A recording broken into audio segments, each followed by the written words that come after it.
Shit, You know let's what I'm talk saying? about I think it's gonna be a good conversation, man. People need to hear it. A lot of people don't even know about investing, bro. A lot of people know that. A lot of people really don't know if they got an extra 10, 20,000. They could put it in a rental property, or they could put it, give it to somebody to make, 2,000 of their money. You know what I'm saying? So I'm happy we here to let the people know that you can do that, the good sides of it, the bad sides of it, and basically, money just sitting in the bank is always gonna be dead money if you ain't got no plans with it. that's a So fact. I'm excited to talk about it, Jay, man. Yeah, I guess what I'm excited about is the fact that at the end of the day, if you want true financial freedom to a certain degree, you're gonna have to make an investment in something. Some type of investment. Something. You don't get to just get financial freedom unless you just have some extremely high paying job. And even then, right, once you stop, the The money money, stops. the money stops, or your retirement for the most part is not gonna be 100%. Yeah, It's gonna be 60, 70, 80. And the crazy thing is that doesn't increase it. So if you retire, you get paid 3,000 a month, it stays at 3,000 a month. And guess what? Everything still keep going up. facts. Economy still, milk go from $3 to $4, gas go from 320 to 420. Houses keep getting expensive, vacations keep getting Very expensive, much. food keep getting expensive. So is it truly financial freedom? Is it truly retirement? Because we got to think about it. A lot of people work 40, 50 years just to retire and only live 6, 7 years. That is crazy, bro. And some people retire and end up back at Walmart. Yeah. The door greeter, they end up at Lowe's, Home Depot. We see it all the time. I know an older cat. He retired 3 different times. He retired as being a school teacher. He retired at Sam's. I mean, he retired at Sears, and he also was working. So he retired from them two jobs, and he also was working at Lowe's. Bro, that is horrible, bro. What's the point of retiring if you're going back to work? If you're You might as going well back stay to at work, the original job. facts. You know what I'm saying? And I notice a lot of people that retire. Uh, you got the 401k. What is it? What is it when you reach 65? Social Security. Social Security. But by the time we get that age, they may not have no more Social Security. So I think we have to stop relying on the government on these jobs to take care of us because they're not. Facts.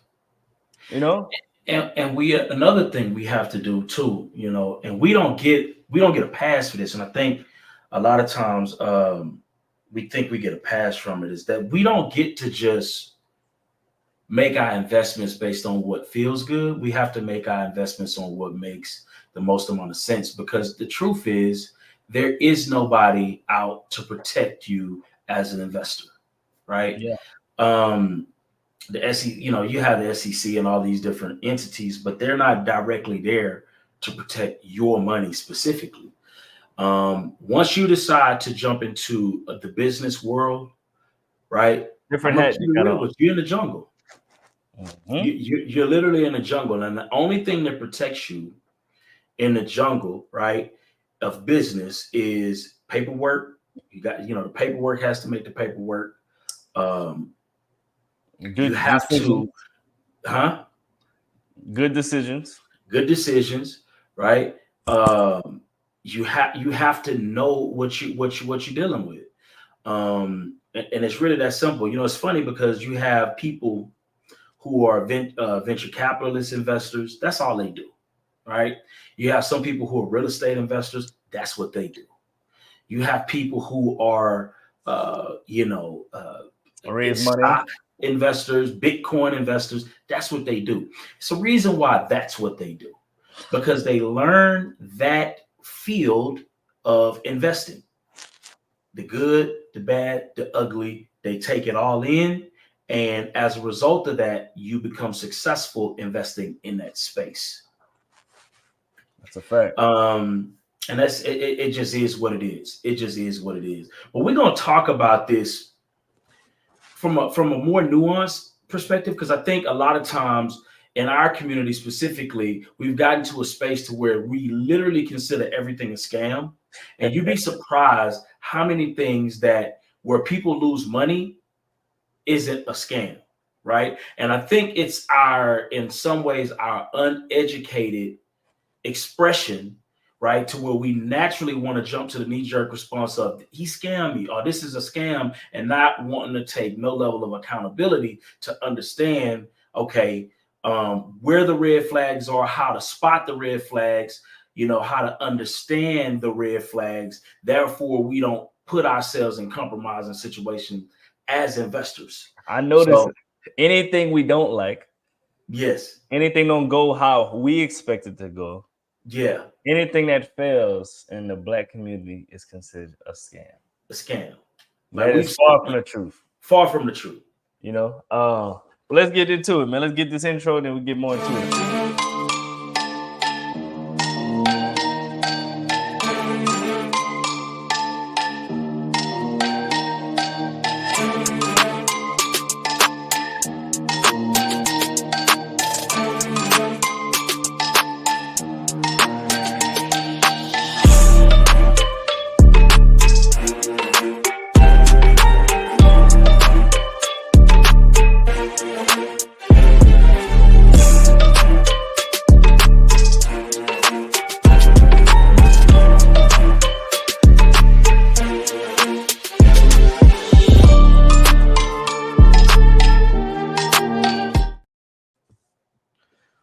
We back, man. What's up going on, everybody? I'm Neil Parker, real estate investor, entrepreneur out of Lafayette, Louisiana. Been investing in real estate since 2016, full-time entrepreneur since 2020. Do all things real estate, truly love rentals and passive income. I'm a contractor, mentor, educator, and I just love real estate. Love helping the people, want to shrink in the wealth gap in the Black community. So if you want to learn from me, you could text me and the text number in the comments. If you want to get on a 15-minute phone call, I can help you out. And I'm ready to get in this conversation. What's up, B? What's good? Man, this is a very sobering conversation because I feel like it's so needed. And I can tell you right now, you may even have to put on your trigger warning because you're going to hear some things today that are going to defy what conventional wisdom or conventional understanding of this particular topic is. So I'm going to start there. Go ahead and put, just prepare yourself to feel a little triggered, right? Just prepare yourself for that because we're going to be talking about this from a slightly different lens. I think the easy thing to say when you hear about a scam, my bad, I ain't even intro myself, man. Let me intro myself. Listen, my name is Byron, real estate investor out of Houston, Texas. Primarily focused on the wholesale space, do a little bit of credit, finance, fix and flip, new construction, new to the build to rent space. Excited about that. But proud member of First Choice Development. If you're looking to get anything built from ground up, I am your guy in the Houston, Texas and surrounding areas.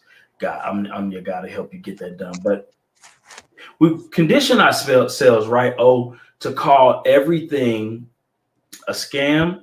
Mm-hmm. And to be honest with you, if you look at it from what is presented, right, or how things are set up to be, and then when it is misrepresented, I can see where people are coming from in terms of calling or labeling these things scams. Right. I think that's appropriate. Right? I agree. But at the same time, what we have to understand is that businesses fail, but some businesses succeed. And as a result of that reality, we have to understand the difference between investment where money was lost as a result of the business failing, opposed to money that was lost because somebody literally scammed or ran off with the bag. Both happen, but we have to understand the nuance between that difference. What's your thoughts on that, O? I agree, but I do think we need to read the definition of what a scam is. It's very close. Yeah. I think people can scam inside of failure, because the definition of a scam is a dishonest scheme, a fraud. Swindle, a guy that scams elderly out of their savings. So they have scam tactics inside of a failed business, because some things will be, they're not gonna be as honest as they once was, you know. But at the end of the day, once you become an investor, you have to know, like the Byron said earlier, you got to put a different hat on. You have to know that, hey, this may fail. It may work or it may not work. You have to trust in the person who you giving your money to, or who you're partnering with, who you're investing with. That person needs to run down the numbers of what's going on. They need to show you receipts of what's going on. They need to show you another example of another investor who they worked with. You need to talk to the investor that invests in the company or whatever it is. And it needs to be a real person. It doesn't need to be their mom, their cousin, their girlfriend, their boyfriend. It needs to be an actual person that's nowhere attached to the situation. Because people like to lie. We got to be honest. I know for me, I had investors in the past. I break down everything. Like, I'm a real estate investor. I show them the comps. I show them previous deals that I've done. I show them the HUD sheets. I show them the profit. Anything you want to see, ask me. You know, you don't have to feel uneasy. I'm here to answer anything you want to show. I mean, anything you have. I show them everything from top to bottom. This is the purchase contract that we have. This is the title company we're closing at. This is the HUD statement. You know what I'm saying? I show them previous deals. I show them befores and afters of construction. So I don't want somebody to feel like, oh, I was in the dark. Oh, I didn't know. And all that's recorded too. So if anything happens, we could bring it back up and be like, all this was discussed. What's your thoughts about that, Byron? I think that's solid. I think, from an investor standpoint, though, more than anything, I think collateralizing your investment is key, right? I think that a lot of times, just like a mortgage with a bank, absolutely, everything's collateralized. Everything is collateralized. So what that means is, let's say if I give you 50,000, right? I need that 50,000 to be attached to specifically a property. Okay. I need that to be attached specifically to a property in a couple different ways. That either needs to be in a deed of trust, right? Or it needs to be on the official deed. Now, me personally, when I lend money, I make sure that I have what I call a faux deed. A lot of times I'm going to try to get me a faux deed, which is a deed of the property, okay, that I don't file it, but I just want to have a deed on the property if I'm lending money on it, just because it makes me feel like at the end of the day, worst case scenario, if everything gets fucked up with the money, I at least have ownership in a property, okay? I may have to go through all different crazy things to get that, realize that profit, but at least my money is in the property. So that's number one. Number two is I'm going to get me a deed of trust. Okay. That deed of trust is going to secure my money against that asset, which my money acts as a lien against that asset. That's a powerful tool to have that a lot of times I don't see enough people put in place to make sure, because here's the deal. Even an honest operator can lose money in business. But at the end of the day, your security in that investment is not based on their honesty. It's not based on their goodwill. It's not based on whether or not this is a good person or a bad person. It's based on the fact that at the end of the day, you own that asset, or you have a lien against that asset, said this person was to decide to get unscrupulous or do some goofy shit and then try to run off with the bag. You're protected, right? So these are the things that you want to have in place. What's your thoughts on that, O? I agree. And then every state doesn't have a deed, so y'all need to know exactly what he's talking about. So Louisiana, we don't have deeds. It's called cash sales. So if you ever do that, just make sure the attorney. But really, how it goes is, hey, somebody want to lend money, cool. Well, let's get in contact with the title company. So when I close, you can just wire the funds straight to the title company.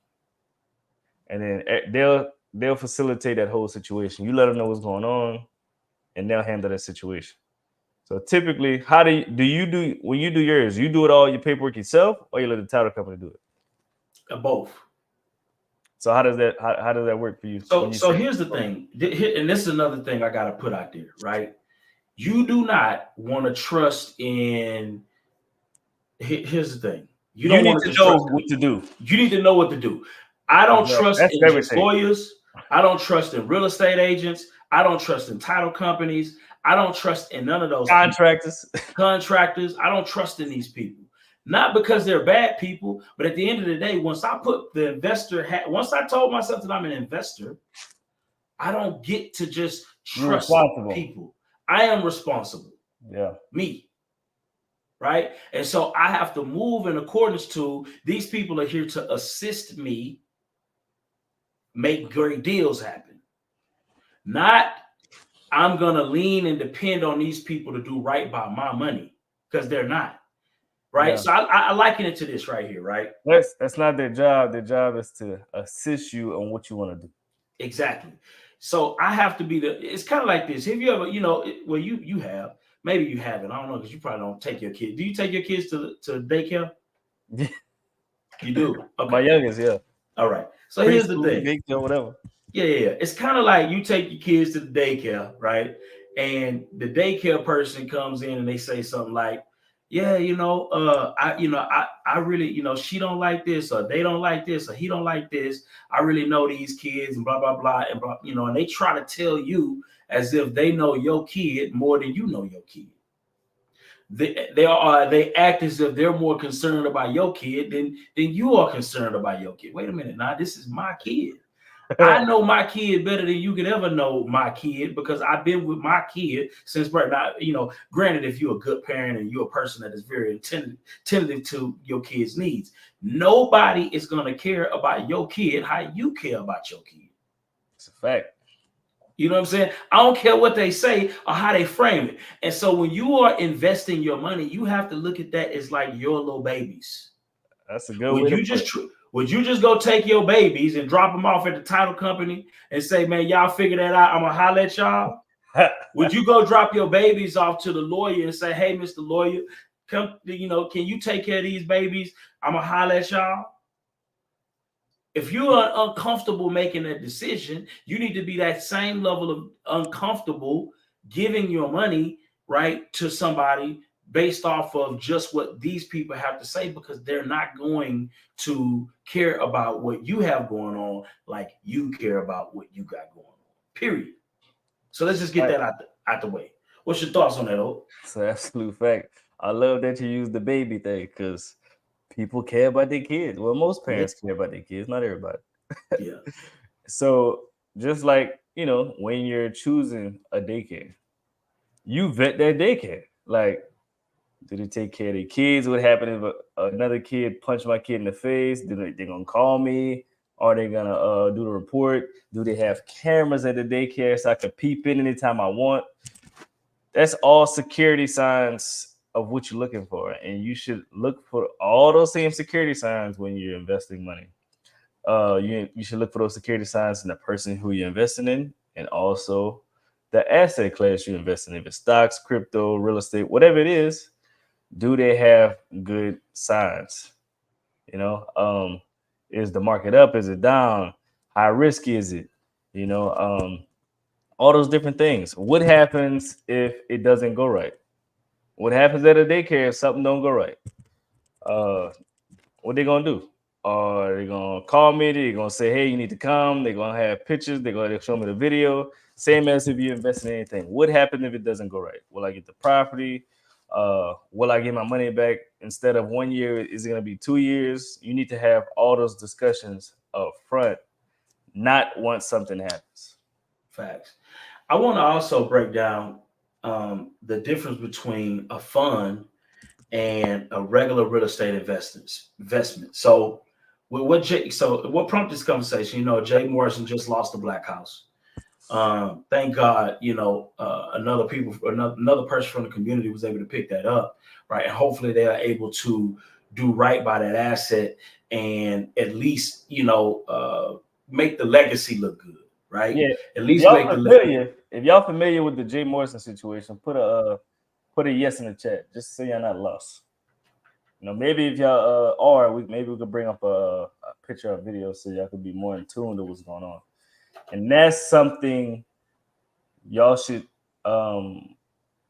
watch or look into because they got a lot of different things going on in that situation, bro.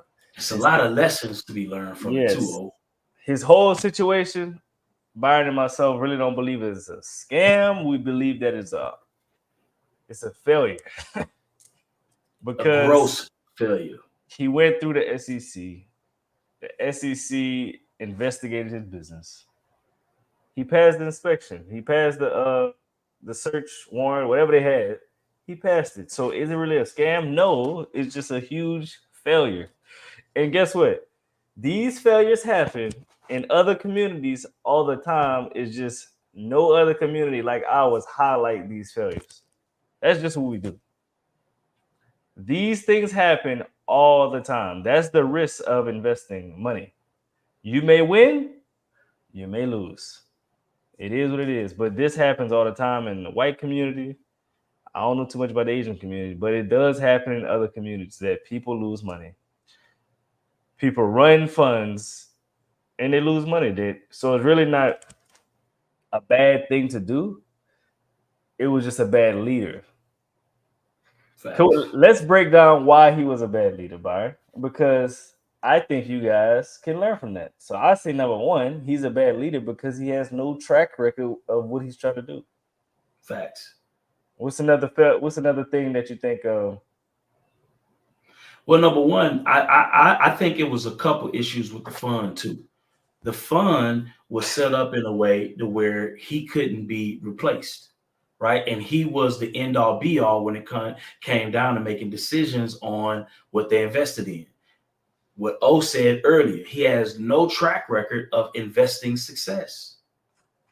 No track record of investing success. So what are some things I feel like we can learn from that? Right. Number one is I think as a community, we've allowed ourselves to be emotional when it comes to making investment decisions. Too emotional. We got caught up in Black Wall Street, right? We got caught up in Tulsa real estate, all of the different things associated with Black history. Yeah, opposed and activism, right? So for us, it was more about activism than it was about the actual numbers, the actual proposals. He sold the real estate fund on activism. Yeah, he really raised $12 billion off of feels, emotion. He didn't raise no money walking through houses and be like, man, look, you put 50,000 in this fund, we could do something just like this. He ain't never did that once. That is crazy, bro. Now that you think about it. He never walked through an apartment building, a house, a commercial building. This is what I've done. This is what I plan to do with you guys' money. And this is how I will give you an 8% preferred return. We're going to take you guys' money. We're going to put into this asset. We're going to make sure whatever asset we buy, it cash flows from days one. If it's commercial, if we buy an apartment, we're going to buy a distressed apartment with equity. We're going to put another $300,000-$400,000 into it. It's going to be worth $1.5 million. We're going to do a cash out refinance and give you guys a return on the money that we get from the cash out refinance. And then we'll do that 2-3 times a year, and your guys will make an 8% return. He ain't never did none of that. None of that. He was talking about Tulsa real estate, Black Wall Street, Malcolm X would love to activism, every social Malcolm X would love for our money to come together and we do this together. Bro, no. Where's the facts, bro? Where the receipts at? How can you actually accomplish this, man? I love black people, but black people, activists don't put more money in my pocket. I'm sorry. Black history does not put more money in my pockets. Black history does not guarantee me an 8% return. Taking action gives me an 8% return. Buying deals at a deep discount puts money in my pocket. Doing the construction puts money in my pocket. Renting these units out put money in my pocket. Not Malcolm X, and Martin Luther King and Tulsa real estate. That has nothing to do with actual business. Facts. When you go to a business meeting, they not talking about none of that. They talking about the numbers, the projections, how long the construction gonna be, and that's it. Facts. Us as people, we need to stick to the facts, man. Everything emotional. If somebody come with anything emotional, just walk out the room, exit out the Zoom, and be like, "Hey, it's not what I came in for." Why do you think? Why did we give our money? Because I ain't gonna lie, I wanted to give. I thought about it, but I didn't look at it as an investment either, though. I was some gonna look kept at it telling more me like a don't do it. donation. Some kept telling me don't do it, even though it was a minimum of 500. I was gonna put 500 in, just like boom. I wouldn't mind my name on the wall, but something just kept saying like, nah, don't even do it. Don't do it. Don't do it. Don't do it. $500 is nothing, but still, some was the most strings was like, don't even do it. Don't do it. I see no track record. I No see them track owning not one property. It just didn't feel right. But we got to realize, Byron, that most people are not like us. Most people don't know what investing is. Most people don't actually do real estate. Most people don't do business. So can we blame it on those people? As an individual, yes, you should know better. But at the same time, they were just hearing the individual say, let's put our money together. Let's keep the black dollar black. And by doing that, you get an 8% return. So I think that's why he used all the black, what you call them people? Moguls, not black moguls. What you call those people? The black figures, black idols, who suck people in. And that's what happened, bro. But if nobody talking facts, man, just keep it pushing, man. Wow. So here's the thing, man. So the black house is just sold, right? And fast. That is the fastest I ever seen a commercial property sell. That joint got out of there, didn't it? It got out of there. That sold like a house, bro. Like a wholesale deal. Like a wholesale deal. Nice. Got out of there. So this is where we are. I don't know what's gonna happen with the money because I don't even know what Jay Morrison is even doing for income at this point. He made a profit too. Yeah, he made a profit. Made $1.5 million profit. The question is, where's that money gonna go? What is the proper thing to do with that money? The proper thing to do is to give it to the people. That's the proper thing to do. But who am I to just call people on integrity? You know what I'm saying? Now let me ask you this: would we look at him differently if he would give out the Probably money? Not. Probably not. Think he'll still be a scammer, as the people say? Here's the thing. At the end of the day, he didn't deliver on what he said he was going to deliver on. Period. So I don't think nobody is going to give him grace because at the end of the day, just deliver on what you say you're going to deliver on. Period. It's just that simple. Or make a new proposition to make people whole. That's it. That's the exchange. I think, as business people who are looking to grow, I think, put it like this. I always look at myself, right? As that token example, in a sense to where, listen, man, make people whole, bro. Yeah. Make people whole, and you're gonna always be able to do future business and be trusted. Because if the money get fucked up, okay, what can we do to fix it? How do we guess what? This? What's that? Things in business do happen. Yes. If something happens, the first thing you should do is communicate. Hey, this is what happened. We may need another 6 months, a year and a half. This is how we'll recover from the situation. Hey, you invested $30,000. We said 10%. How about we extend that 10% to 15% to extend this out? For the extension period, we're gonna add another 5 on top. This is what I plan on doing. I'll follow up with you guys or whatever, and we're gonna get this done. Sorry this happened. I wasn't expecting this to happen, but this is how we can make this happen. I will make you guys whole. It's just gonna take a little bit more time. That's all you got to do. Facts. And Valerie put in the chat just now, she said, to make people whole, you have to admit that you did something wrong. And that's a lot of the problem. That's accountability. Most people do not have accountability. Ego. I think that's what, honestly, man, if I can look at anything that Jay is suffering from, is ego, bro.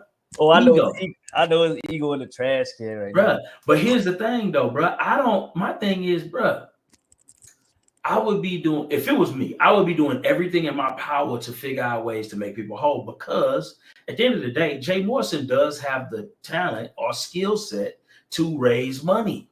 He has the skill set. He's a good communicator, right? Why throw that talent in the trash by having a legacy of just disgusting failure?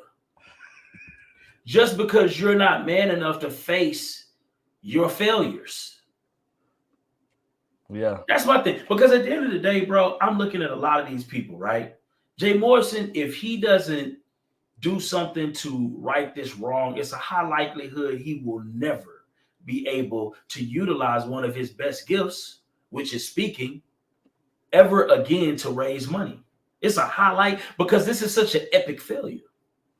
But with that, you got to realize that social media brings new eyeballs to his page every day.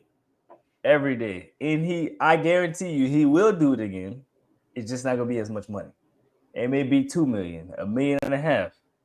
Bruh, let 10 years pass, 5 years pass. He going to do it again. Because us as people, we need to do more due diligence. Let me Google this. My thing is, why raise money, right, when you don't know how to do business? Why raise money with no experience and nobody on the board has any experience on what y'all doing? Why raise money if you don't have no track record of success in what you're raising money to do? Here's the thing. Before I raise $1 from anybody, or if I've ever taken money from anybody on a project, wouldn't it be prudent to have already had success in what you're proposing to do? And I think a lot of times, right, even as new business owners, we want to take other people's money to try something for the first time. That's not the play. You need to figure out yourself, get bumps and bruises, because when you get bumps and bruises yourself, you know how to mitigate situations that will pop up in the future. So it's just like, we love real estate. Of course, we all go use real estate as an example. It's just like rehabbing a house. I don't care how many times you walk the house, how many inspections you get, something will pop up that nobody knew about. Do you have extra money to cover that expense? I don't care how long you've been doing real estate. Something will pop up that the inspector didn't see. Something will pop up that you didn't see. Something will pop up that the contractors didn't see. You have to know how to recover from that messed up situation. It could be anything. It could be like water heater wires ran through the wall. The water heater's operating fine, but once you take the sheetrock off the wall, damn, the wire got a little cut in it. I can't put the sheetrock wall back up like, now a lot of people would, but it's not proper to do that. You're going to burn that joint down at some point. That's it. You know, a lot of people wouldn't even touch it, but the proper thing is the walls are off. Let me go ahead and fix this situation. Same thing. Let me say, the building could look perfectly fine. It could look beautiful. You take the sheetrock on the wall, the whole wall could be rotten. Facts. Nobody knew. You know, the inspector little machine ain't telling that. You take it off the wall, you got to replace the whole wall. That's all expected. You got to do all the framing, all the insulation, all that over. It's extra money. You have to prepare yourself for the worst at all times when doing real estate, doing business at all times. How can you recover from these situations? And that's the type of people who you want to invest in. The people that's been through the mud, they done been through a lot of mess ups in business, and they learn how to recover from those situations. Not people that this is my first time. I want you to take the biggest risk with me. No, it's not happening. So for those people that are starting in business and they want to take investment funds, I believe, this is my opinion, you should partner with people that have done this before. Y'all could do 60-40, 50-50. Hey, look, you do the real estate project. Make sure you vet that person. You do the real estate part. I'll raise the money part. We come together and we make this happen. Everybody should be vetted in a situation. Before you partner with anybody, vet that other person. Before you raise money, vet that person. That's it. And how do you vet people? Byron, what you think? I would say in real estate for sure, whatever city you in, let's just say that investor's in Houston. I'm going to reach out to every Houston investor that I know and ask them, what do you know about this guy?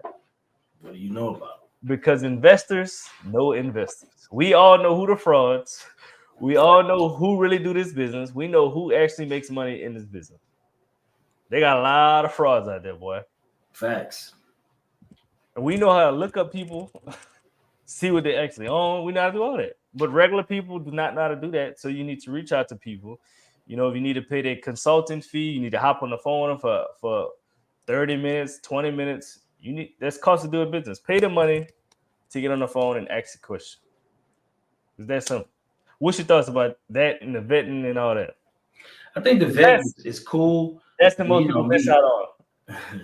I think the vetting is cool, but you know me, bro. I'm Mr. Paperwork makes the paperwork. At the end of the day, there are ways to invest in real estate to where at least you don't lose your initial investment, right?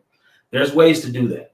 What does that look like? Again, you have to figure out a way to get on a deed, some type of deed of trust, right? You have to put certain things in place to make sure that you have ownership, right, in that property or a lien against that property somehow, some way. Somehow, some way you need ownership or you need to have some type of leverage on that property, period. And I think that's the ultimate way to kind of mitigate a lot of this. Just period. It's just no way around it. I think believing in people alone is just not good enough. Because businesses fail all the time. People fail all the time. And I don't think that a lot of people start out trying to scam people. I don't think that's the initial goal. Quiet as kept. I don't even know if it would be fair to say that Jay Morrison started off thinking, oh, I'm finna figure out a way to swindle people out of all of this money. I don't even know if he started out that way. It ended up becoming that, but I don't know if it started out that way. And what happens is a lot of times, right, people get into things that they have no experience in and realize, wait a minute, this really takes work. This really is going to have to require me to do this or do that. And maybe I don't have the skill set or the desire to do said thing. Now you're in a situation where your fulfillment is not meeting up with your basically you're not able to get the deliverables. Gotcha. Let's get into these questions, man. Yeah.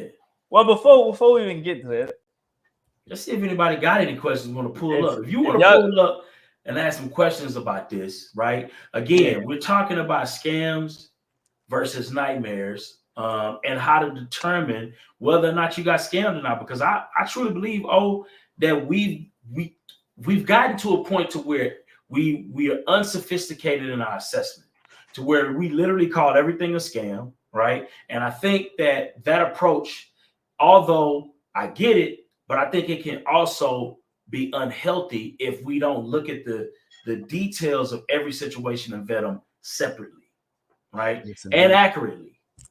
We got to do both. I agree. Before we get to those questions, man, let's reach out, see what ET got to say, because he obviously wasn't scammed. You know what I'm saying? He sat down with the guy himself, Don, broke down what he needed to do to pay off his house. That's what we need to do. We need to sit down with these people, ask all the questions, and verify if it's real. How many people houses have actually got paid off in this program? Well, check it out, bro. Listen to me, y'all. But one of his mentees took us through one of their programs, and I paid off my mortgage. But guess what happened? My marriage went to a whole nother level. And you know why? Because my wife is a security freak. And even when I blew up, my wife would be like, oh, you blew up, but how long is you gonna keep making this kind of money? I was like, I don't know, forever. She's like, you sure? Because I'm gonna keep my license as a nurse just in case you don't. So when I paid the house off, my boy was like, you ain't gotta do that, you can do this. But when I paid the house off using that program, it took the stress level all the way down for my wife because we no longer had a mortgage. Does that make sense? That thing that was coming every month, that was getting on her nerves, we didn't have that no more. And so she was at rest. Look, go to ice10k.com, get your free savings and earnings report. Ask Don all the questions you need to ask. There's no scam over there, man. He really trying to help.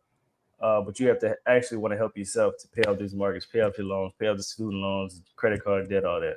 Make sure you check out ice10k.com for your free savings and earnings report. Go check out Don. It's free. It's free. He'll show you how to make your interest rate go from 8% to 1%, 2%, or maybe even 1%. I mean, even under 1%. And with that being said, go get your free savings and earnings report. Another thing, make sure you go to nostingyenergy.com. Make sure you go pick up your No Stingy Energy gear, just like Byron got on. Yes, indeed. Good prices, good quality. Make sure you go check it out, pick you up something. And we love to see you have it on, man. We love to see you have it on. It'll be a beautiful situation. If you want to support us, that's all you got to do. Absolutely. And we got the inventory ourselves. Nah, that's a beautiful thing. So we ain't got to worry about. We did run into some inventory issues where we were, having some delays in our shipments. Just want to put that out there. So keep it honest.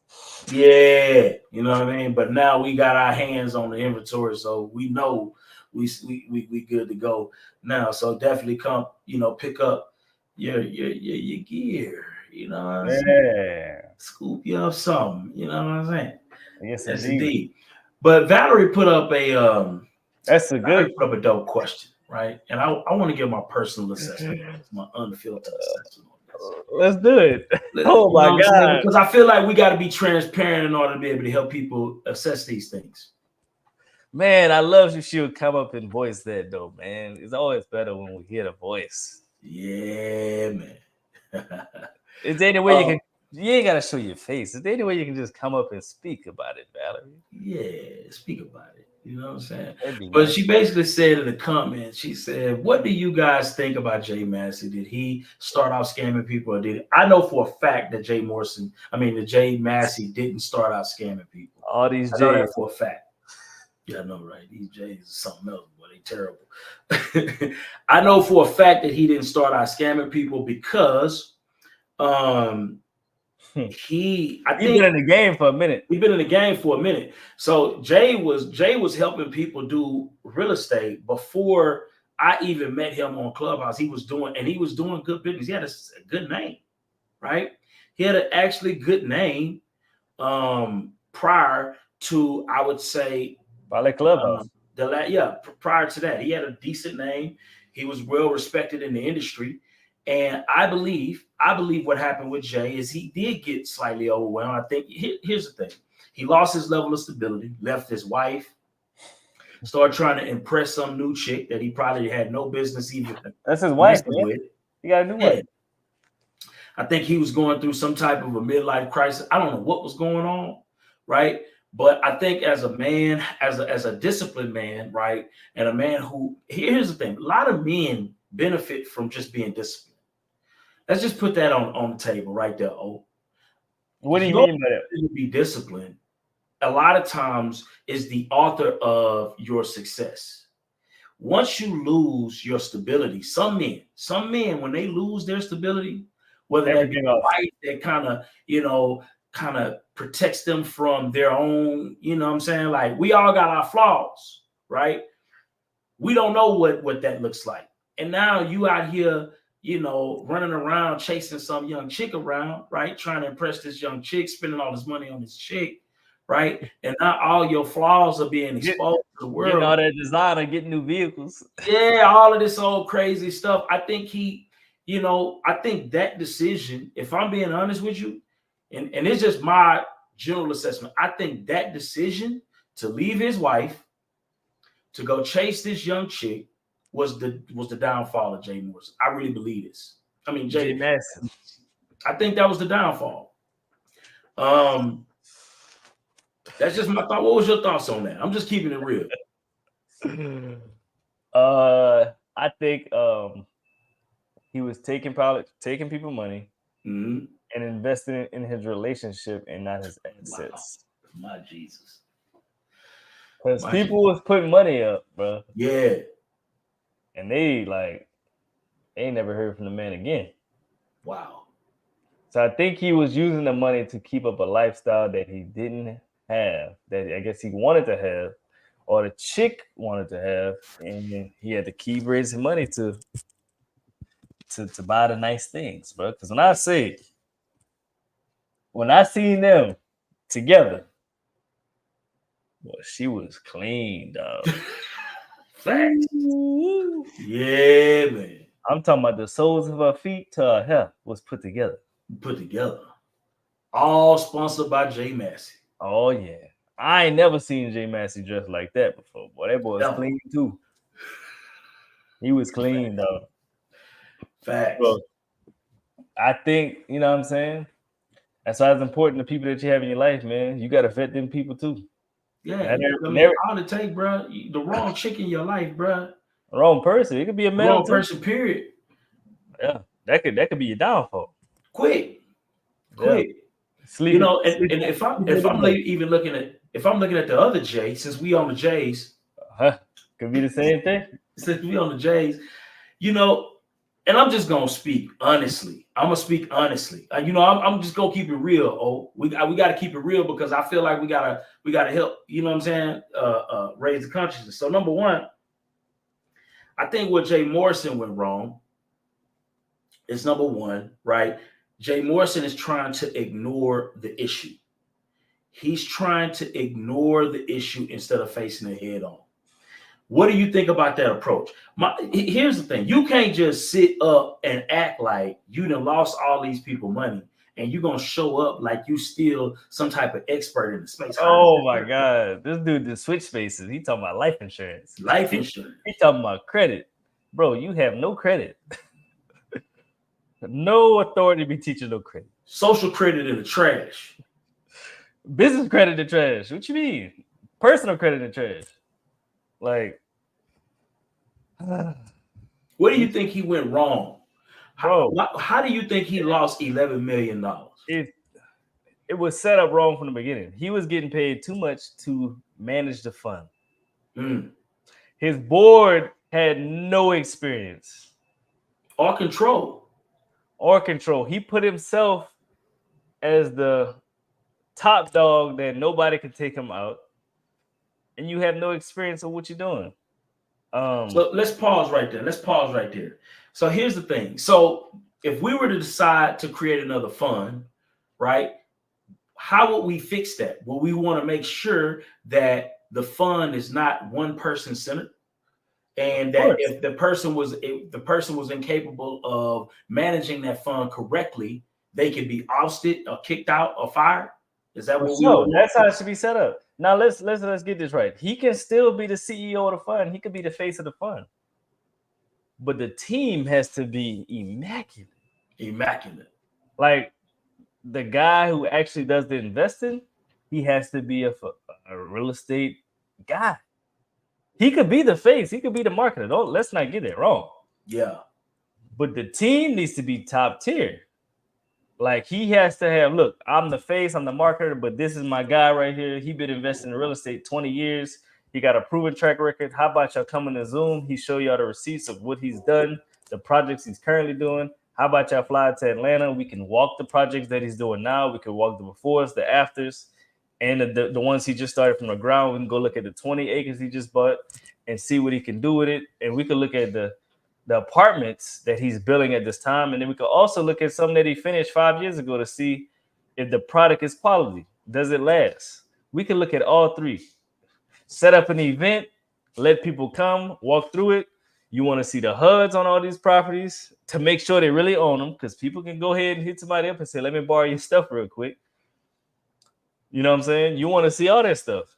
And if they have all that, does it 100% check out? I'd say for the most part 85%, but you still want to talk to other people to say, hey, is this guy legit? Because people can fake some stuff real good. People can say they got vehicles that they really don't have. They can say they have real estate that they really don't own. They can say they live in a nice mansion that they're really renting. So you want to make sure that they actually own everything that they're showing. Facts. Adele put in a great question. She said, "Do you think he'll go to bankruptcy route?" I don't think so. I don't think he has to, because how his fund was set up, he getting paper, bro. Yeah, not just that. I mean, I think it's not just that. It's like bankruptcy. People don't understand about bankruptcy. That means you have an intent to actually fix the problem potentially. Mm-hmm. And I don't think he's trying to fix the problem or mitigate anything. I think he is going to bow out and try to keep his ego intact as much. I'd be surprised if he goes. I honestly think he don't have to go bankrupt because the fund don't own nothing no more. Everything has been sold. Yeah, Black House been sold, and 22 acres or whatever it was has been sold. What was that? They got a y'all can let me see. I'm trying to see what's that page I sent you yesterday. Y'all can go check that out. They got all the information on that joint. Absolutely. Let me see. All right, you go on follow_the_paperwork. They got everything Jay Morrison on that joint. And you can go check it out. Fact. Wow. Well, they got stuff all the way from 2020. Yeah. Everything Jay Morrison on there. So y'all can go check it out. But I think every asset that they did own has been sold. So going bankrupt, it would be pointless because there's nothing to bankrupt. What are some things that people can do outside of just trusting people? Because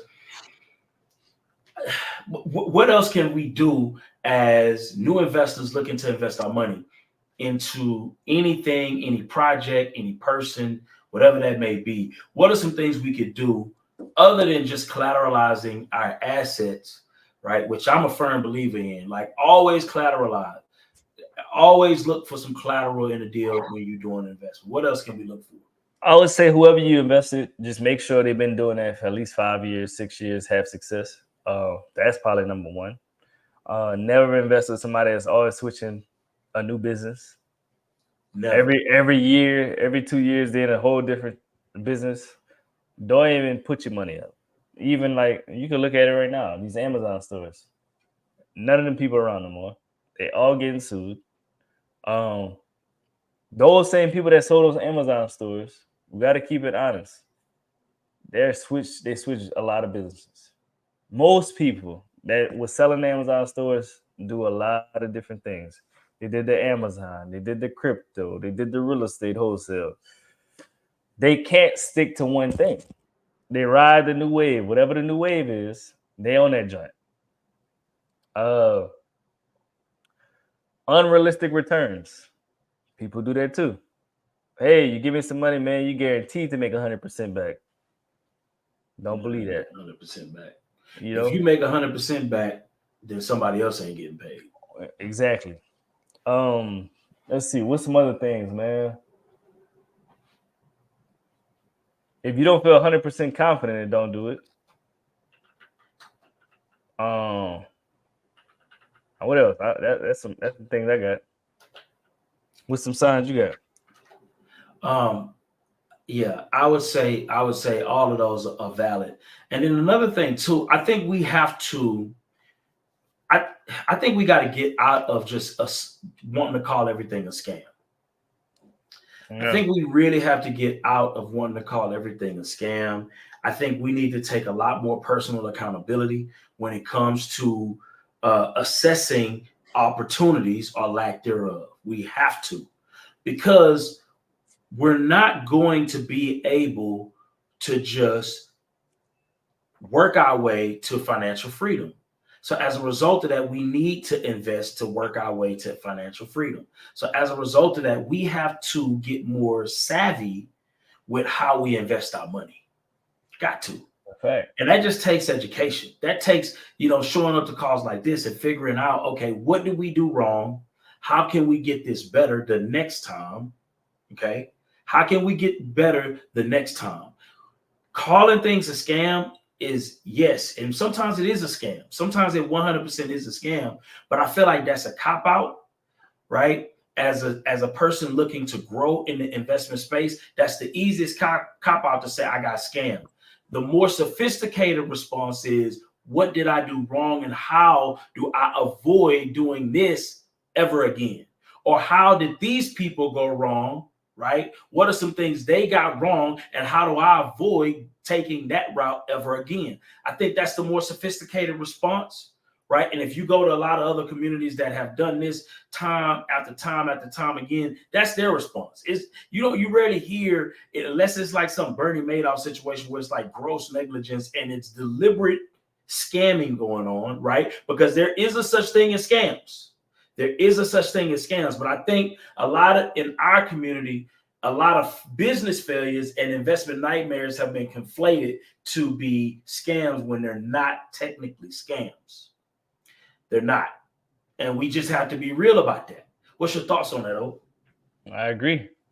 And I'd say we don't need to be scared to invest. We need to invest. We just make sure who and what we're investing in is sought through, vetted as much as possible. Because at the end of the day, Byron, myself, want you guys to invest, because we got to invest to live the life they want to live. I'm sorry. Having a job is not going to get us where we truly want to go. 401k is not truly going to get us where we want to go. Social Security is not truly going to get us where we want to go. Because we stated earlier, you can work 40, 50 years. You retire to only live 6 to 7, sometimes 10. So we got a couple questions. I want to ask these questions. Unless somebody else got some questions. It says, how do you know they are seasoned? Is okay. Hell no. Don't believe no large social media follower. That don't mean nothing. Because social media, what people don't understand is social media it's false. It's a skill in itself. Yeah, I wouldn't say it's false, but I would say it's a skill, because you do have a lot of. Here's the thing. It can be a false reality, because it can be a false reality because you that guy. People who have good social media skills, right? It's almost like a full-time job. You see somebody showing up, like, so what we do here on NSE, this shit is work. It's work behind the scenes. It's a lot of shit that go on that make this reality, right? A reality, right? And the same thing goes for people who are on social media. Those people have developed a skill set, and it takes work to harness that skill set. It's a reason why it's money that's invested into it. It's time, it's research. It's some people going to courses to learn how to make great content. It's not something that just happens, right? So we gotta come to that realization, even if it's just them showing off what they do.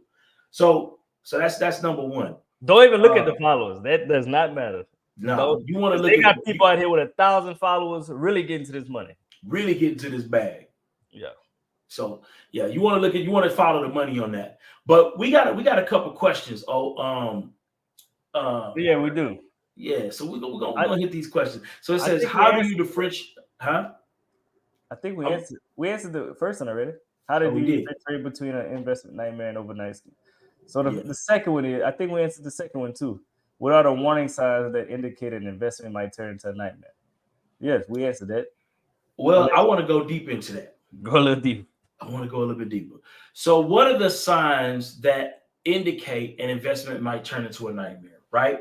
When the money moves faster than the work. When the money moves faster than the work, you may find yourself into an investment nightmare. What do I mean by the money move faster than the work? All right, so let's look at it from a contractor standpoint.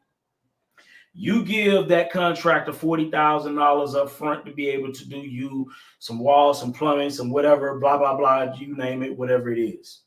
And you paid them the money, you ain't got no work done. That's a no-no. That's a high likelihood that you're setting yourself up to be in an investment nightmare. Another example, I was talking to, matter of fact, one of my business partners, Brian, and they have a good property manager, right? Not to put her business on they put it out there, but I'll put it out there. I'll put it out there because I feel like this is gonna help somebody. Got a good property manager, and he asked me, right now she's collecting the money and she's doing the maintenance. I was like, bro, if it was me, I would separate those two exchanges. I wouldn't have her collecting my money and doing my repairs at the same time, because eventually you're gonna turn a good person into a bad person because you're giving them too much power over how the money flow. So now, if I have a money problem, all I got to do is come up with a maintenance issue that ain't real, that ain't worth it, that equals the amount of money that I just collected for you, and now you just allowed a good person to turn into a bad person because now all they got to do is just come up with enough problems to keep taking your money from you. And so I say, they could be like, man, 2 units need 2 toilets. That's $200. They buy 2 toilets at Home Depot, send you the receipt, return that shit, get the money back. It just opens the door to allow good people to be bad people. So a way to avoid investment nightmares is never allow too much commingling of the funds. Have strict policies and procedures in place as to how funds are distributed, right, and collected. Okay, so that's key. Make sure that there's some oversight outside of just one person being able to just make decisions on the money. It needs to be some oversight. Right. If you want to be completely safe, it needs to be oversight outside of it. And it also needs to be collateralized wherever possible. So all monies need to be approved by multiple people, basically. Yes. Needs to be approved, right? Layers of approvals. Layers of approval. You want to have that in place. Okay. Even hard money lenders, right? They ain't gonna just give you all of the money to just run the play. They're gonna give it to you in chunks because they want to see the progress of that particular deal flow. You got to put your money up first. Yeah. All right. You finished, or we go to the next? Yeah, we can go. All right. This is a good one. Can you share personal experience examples of investment nightmares you encountered or witnessed? So for me personally, I wouldn't say it's a nightmare, but I have encountered. Well, I'm still in it right now. A situation where I had a partner, I'm sure most of y'all know, had a business partner, went wrong. Guess who's accountable for that money that we raised? Myself. So what I did was communicate with all the people and say, look, this would happen. You still good. I'm going to take care of y'all, and we're going to make it happen. We need a little bit more time. I'm going to give y'all a little bit more investment, and we're going to make it happen. I was accountable. I didn't go in the dark. I didn't stop making no phone calls. I said, look, this is the situation. This is what I'm going to do. I gave him a plan. I'm going to give y'all bread back. Simple as that. It was 12%. Now you get 15. If we go a little bit longer, you get more money. It is what it is. You got to do what you got to do. You got to be a man of your word. You got to be accountable. You got to communicate. Things happen in business, but you got to face the nightmare. You got to, hey, this is what happened. And that's what happened. Don't hide. Don't duck. No, sir. Don't do that. That's the worst. When you don't answer the phone. Because now people get to assume. And you post it on social media. You horrible. No, sir. Now, if I don't answer the phone, if I'm in a meeting or something, I would text me, hey, I'm in a meeting right now, I'm going to call you back. Always follow up. Call the people back. That's all you got to do. But like I said, things happen in business. You just got to communicate, be upfront, be honest, and have a plan of action. So, real quick. So what happened in that situation where you feel like you made a mistake and you could have done it better? Bro, from the beginning, bro. The partnership was terrible. Now that I go back and think about it, because initially I had the partner because I had a job, and he had more time, and I wanted to scale. I was like, look, if I want to scale to this point, I need somebody that has a little bit more time, of course, to communicate with the VAs, do all the stuff that takes time. But he didn't have as much real estate success as I had. You know what I'm saying? But he had the time. I was like, bro, I got it. Let's go ahead and make it happen. The levels of our lifestyle was different. So, the way we lived was different. Break that down. So the life I have now was the same life I was living back then. The life he had when we first partnered, it wasn't the same. It was levels. You know what I'm saying? It was levels. So what did that look like? Just give me some examples.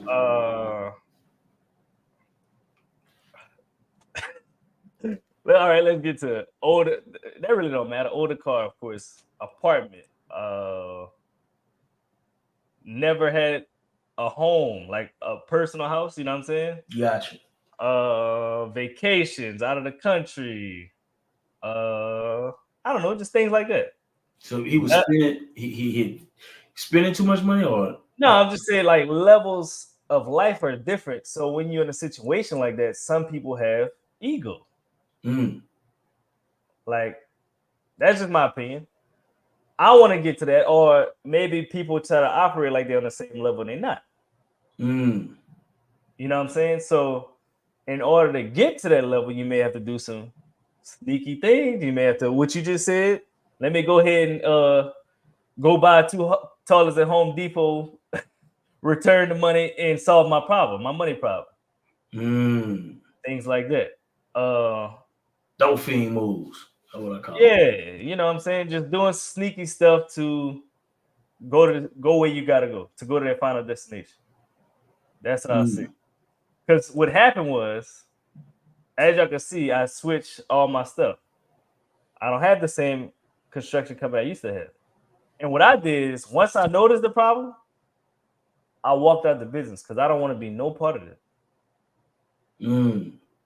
I separated myself immediately. Some people like to stay in business, fix the issue. Look, bro, you can't show me. I need it on black and white. I need this come from the bank. If you can't show me that, I'm out. I'm not gonna keep the same business. I'm gonna switch all that up and start new. Do it all over. Because I don't want to have myself separated by that. And I called everybody up, said this is what's going on. Boom. We're gonna figure out this. I took accountability for all that, because at the end of the day, all these people that invested in our business came through me. So I feel I'm 100% responsible for it. Wow. I know that I had a situation. So the question was, can you share a personal experience or example of investment nightmares you've encountered or witnessed? So I had a situation on, matter of fact, it was on a new build. And I worked with a private money lender, and somebody at my, it's funny, I talked about this all the time. But anyway, we went over on time, because literally when I'm getting ready to show my property, dude literally was still in my AC units, like back to back. And I've shared this story, but I didn't share about 4 of them, huh? Yeah. It was 3 of them. 3 AC units were stolen. And so my time on returning that money was delayed, because I couldn't, every time I get my AC units back in, he'd come back and steal it. So now I got to set inspections up, right, to come back later, right? Because you got to put the AC unit in, do the inspection, you pass, and then you move on. But anyway, I couldn't get all of my inspections done, because every time I put the AC unit in, it gets stolen. And so this happened about 3 times back to back. And obviously this took, it set me back probably about close to 30,000. It was a little bit less, but when it was all said and done with the security guard, all of the time, the back and forth, right, and fixing the damages, because it wasn't just them stealing the AC, they were messing up all kind of cables that had to be replaced. It was a bunch of things that went into that. It delayed my entire project significantly, right? And it almost put me in a situation where my profit was dwindling so much, right? I mean, obviously I had that was $30,000 of unexpected losses. Oof. Thank God I had so much profit built into the deal going in that I didn't lose on the deal. As a matter of fact, I still won healthily on the deal. But that just go to show, shit happens. So I had to have that conversation. Look, man, we running behind. This happened, that happened. That's a hard conversation too, Byron. Oh, that's a hard conversation to have, especially when you're talking to somebody who does not. Thankfully, that person had experience, so they understood, right, that they understand business. When you're talking to somebody who doesn't understand business, immediately they think it's scam, right, or why you didn't they come up with the stupidest solutions. You know what I'm saying? You be like, yo, like your solutions are trash. So did you still make money on the deal or no? I made a ton of money on that deal. Yeah. I'm still making money on that deal. So I need to get back to what I was saying too. Like, let's just say something like that happened. So let's just say you flip a house, right? And somebody, let's just say, like with your situation, you flip a house, the potential profit was supposed to be 40,000. The investor was supposed to get 20. You were supposed to get 20. So let's just say the profit went from 40 to 30, and whoever invested with you gave you 40. You have to come out of pocket and pay them people what you promised. Yeah. You have to make them whole before you even whole. Facts. Like, you put yourself on the back burner. Like, I'm selling the house right now. I'm not making $1 from that joint. And I'm not tripping because I'm making my investors whole. I'm cool. Because I want to make sure they straight because the agreement we had. It is what it is. It happens in business. It happens. Facts. Any investor that said this never happened, they never did enough business or they lied. Facts. And that just is what it is. My thing is, at the end of the day, I think, you know, me as a business person, and everybody don't see it this way, but I think your social credit is valuable. It's everything. Because bad business travels way faster than good business. You can do 100 deals the right way. And I've never, you know, it ain't nobody running around here talking about I owe them money and I just skip. You ain't got one person that can say that about me. But and I appreciate that about what I've established for myself. But you know, at the end of the day, this show is about how do we avoid investment nightmares, right? Yeah. So the good thing about I got more shit to share. I got you've been talking about it. Even you know one of the guys. I think the guy light skin cat. I think he told you about it. I had to pay him out of my pocket. Like, bro, I don't do that. Anything attached to my name, I do not want my name bad. I will come out my pocket and pay you. Facts. That same situation, same partner. Hey, man, we got to pay this dude back. Oh, man, I ain't got no money. I ain't got this. We don't even worry about it. I'm paying out my pocket, bro. Hell no. We ain't doing that. Wow. I did that. So 2023 was the worst year ever. Like, we had properties together. Bro, I was funding that all out of my pocket. Because in 2022, I bought 24 properties in like 3 months. And then February of 2023, we had a freeze came. Bro. That shit was a disaster. Yeah, that freeze was crazy. And guess what? I got married in January. All this happened. And the freeze happened in February. I found out that whole situation in March. And your business partner left you holding the bag. Bro, you don't want to be accountable. And guess what? Who's responsible for all that? Me. Even though he ran off with the bag. I'm not that type of person. I'm not about to be like blaming on that. But bro, I gotta do it. I was floating, nigga. I'm talking about 14, 15 properties. Whoa. Mortgages, maintenance. Whoa. I don't need his pocket. Whoa. Lenders. I don't need his pocket.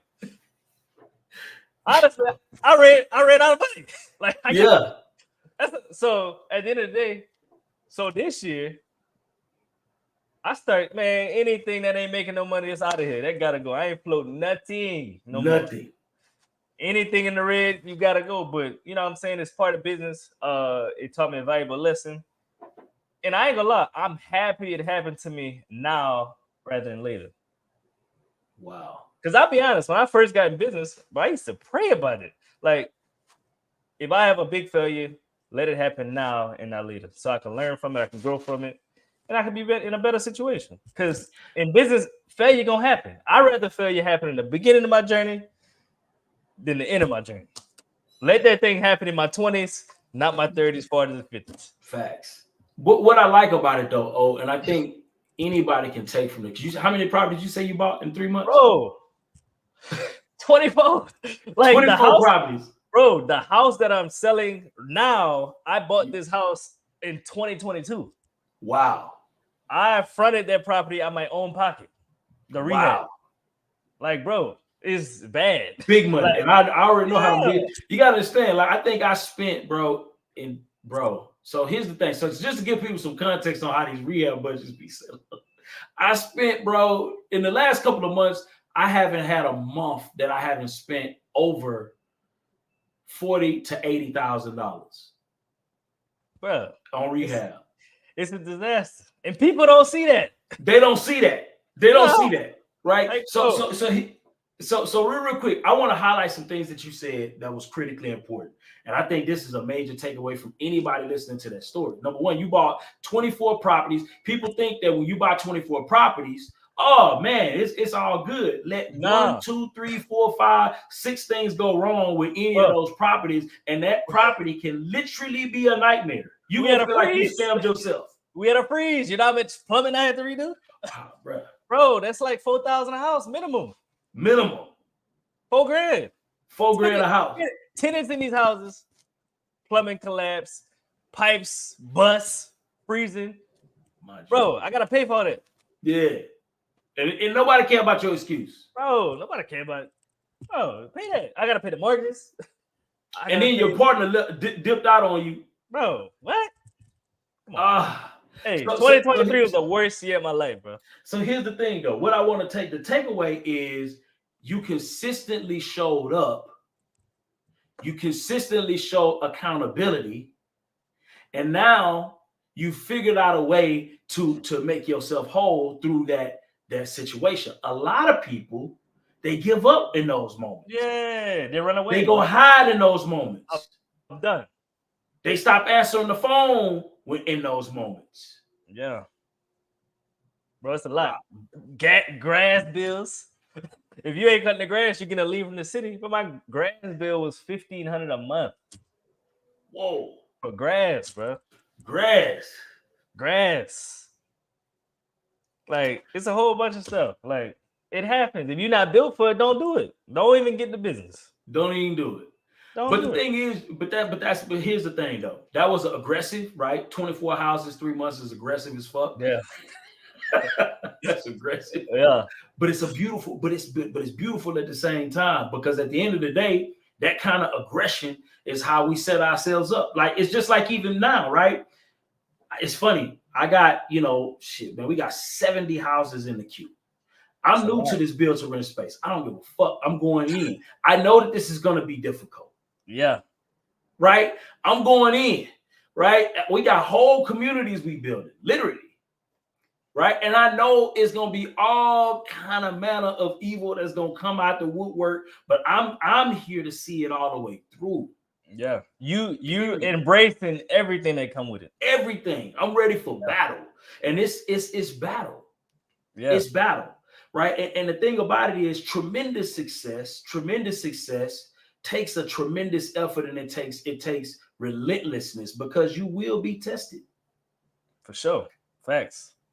Things are going to go wrong. They will go wrong. And you're not gonna be able to hide. Yeah, my wrong definitely happened last year. Out of them 24 houses, bro, I gave 18 back. I said, y'all can have these joints, because I bought them on the finance. Wow. Y'all can have them. They rehab, plumbing done. You can have this. I had to get rid of that. Wow. You know how bad it is? 18 houses, bro.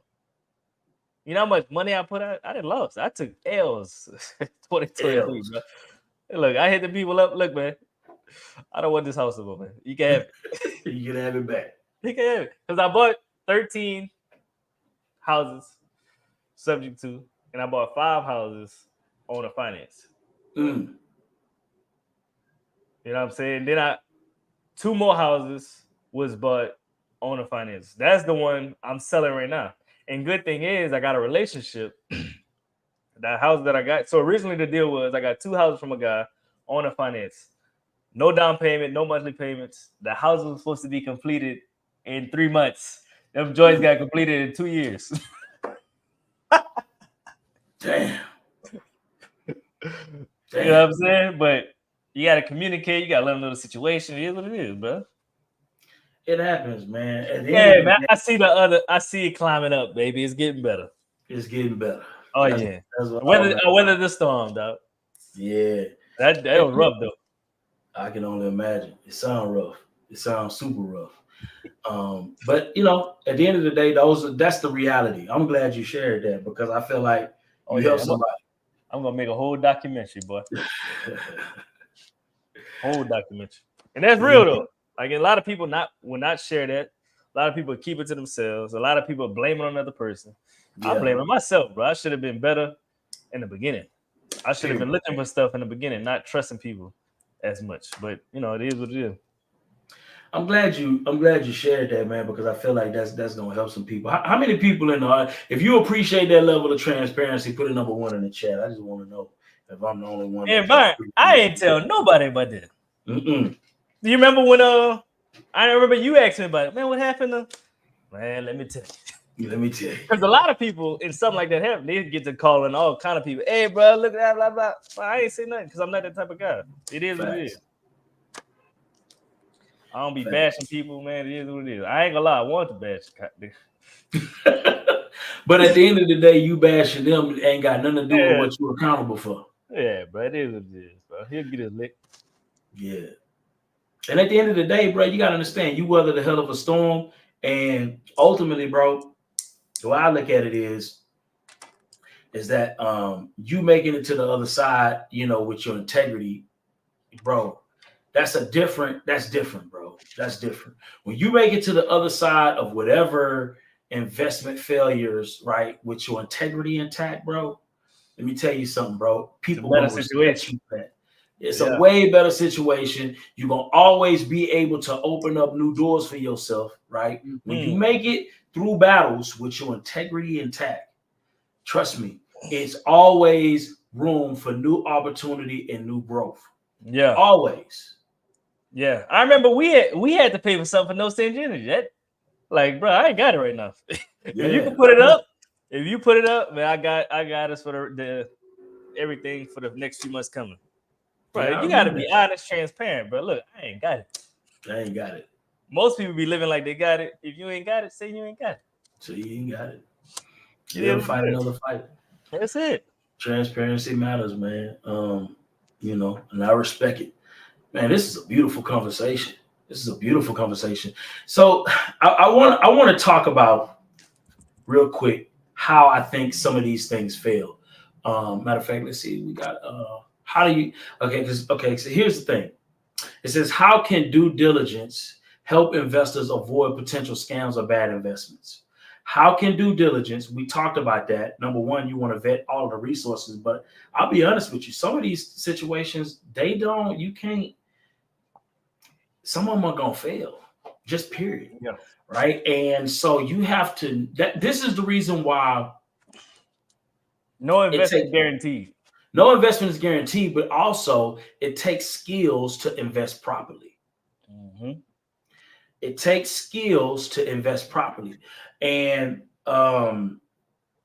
you know, it just takes skills to invest properly. That's the best way I can explain that. And the type of skills that you need are things like, you know, understanding the particular industry you in. So if you understand the industry that you in, and you really, really study that industry, you should know how the ebbs and flows and how the money is exchanged in that industry. Why don't you learn those things and then set your business, your money up in a way to where it flows with the success of the project? That's what I think. What's your thoughts on that? And what I mean by flows with the success of the project, maybe you set it up in draws, right? Maybe you set that money up in draws. That's how it should be. A little bit here, see what you do with that. A little bit here, see what you do with that. I think that's solid. Yeah, I would say, like, follow what other lenders do. If hard money lenders do draws, they should do draws. Why not? Why not? Like, that's for protect the betterment of both people, the lender and the borrower. How about we go ahead and set up? Yeah. Or it's nothing worse than making a good person a bad person by not moving the money right. Right. So with the draws, you can like let's just say how it works with hard money. You have to do something first. So let's just say you pay for the roof out of pocket, then you get paid back for roof. Yeah. For private money, how it could be is because private money is a little bit different. How about I give you send me the roof quote? The roof is 14,000. I'm gonna send you 14,000. And once you send me pictures that the roof is complete, we move on to the next thing. Yeah. I think that's a better situation than hey man, here's the 40. Go ahead and knock out that project. Absolutely. Bro, that what goes into that 40 is their life situations. What goes into that 40 is the project situations. Yeah. What goes into that project is some contractors say they're gonna do the roof, they do half the roof, but expect they got their full payment. It's a setup for disaster. Facts. Another thing too, I would say, is what that is, if you are investing in a deal, say, well, look, let me put the money in on the property. I'm gonna give you the money, but I needed to go towards this property. Yeah, collateralize. Yeah. Period. I needed to go towards the property. I want to own the property while you do this investment. And then whenever you finish, I deed that property back to you, or I release my deed of trust. I think it's even better. But with that, some people like lenders, they don't want to own that shit if shit go bad. Because they gotta pay taxes, they gotta cut the grass. Because just like banks, they hate foreclosures. It costs money. It's attorney fees. You got to keep the property up. You got to board the property up because now, while the property is vacant, it's worth less and less money than the money that you lended out. Let's just say you lended out $90,000 for a property, and the lender just go belly up, and the house is just sitting, doors wide open. That property went from being worth 90, 80, 70, 60, and the mortgage is still 90,000. Now they're gonna take a loss. They're gonna have to do a short sale. They're gonna have to settle with selling that joint for 50,000. So how would you mitigate that situation if you were investing your money? If it was me, you need to show up to the property. If you don't show up, FaceTime, or you can always hire a third party to go show up to that property. Guess what? If the thing's not getting done, hey, you called a no do. If you can't perform in the next 45 days, you can't get these things done, it's over. I'm gonna get somebody else to finish this project. I'm gonna go ahead and finish this project myself as the lender. Or I'm gonna sell it. Sell it. You need to sell as soon as something goes wrong. Board up the property, protect the property, and then sell it. Move on, yes, sir. Put it on the market, and at least you get your investment back. You may not make no profit. You get your money back. Or reach out to all the wholesalers in the area. Say, look, I got this deal. I'm all in at 50. You can sell it for 55. Make you $5,000. I just want my money back. That's it. That's almost a guaranteed way to not lose money. You can not lose. You gotta move fast though. You gotta move fast. The longer it sit, the less it work. Facts. But you gotta stay on top of it. What other due diligence can it to avoid potential scams or bad investments? I would say this: updates. Right, yeah. you wanna keep a consistent stream of communication. I switched my whole thing up after that situation happened, bro. Talk about it. I switched it up on the investment side and construction side. We do all updates twice a week. Pictures. We get a whole report.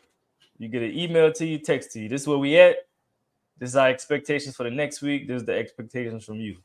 If we need certain material, this is what we need for next week in order for us to stay on the timeline. This is what we're going to do next week so we can stay on the timeline. If you don't hold up your part, we're not going to do the timeline. Like, you need to hold up your part. We hold up our part so we can stay on track. You need consistent updates.